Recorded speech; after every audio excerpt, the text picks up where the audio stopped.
తీర్థయాత్రలు చూస్తాం, జైత్రి యాత్రలు చూసాం, విజయయాత్రలు చూసాం, దండయాత్రలు చూసాం, ఓదార్పుల యాత్రలు కూడా చూసేసాం. ఆఖరికి ఇప్పుడు జగన్మోహన్ రెడ్డి గారి తాలూకా జైలు యాత్రలు కూడా మనం చూసే పరిస్థితి ఈరోజు కనిపిస్తూ ఉంది.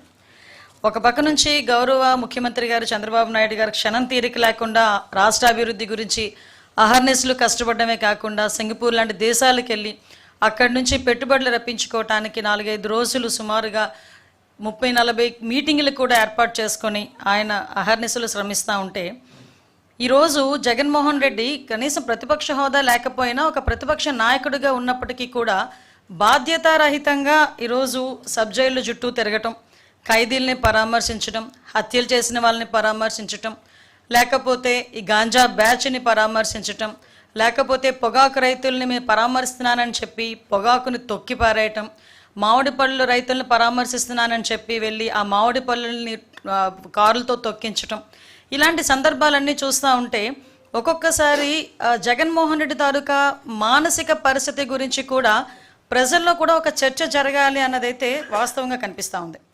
ఎందుకంటే ఇప్పుడు మనం చూసేసరికి సాధారణంగా అండి, పబ్లిక్లో ఎవరైనా మహిళల మీద నీచాతి నీచంగా మాట్లాడిన నేతలపై అతను ముఖ్యమంత్రిగా ఉండేటప్పుడు ఏ రోజు కూడా చర్యలు తీసుకోలేదు. పైగా అతను కూడా వెకిలిగా నవ్వే పరిస్థితులు కూడా కనిపించినాయి.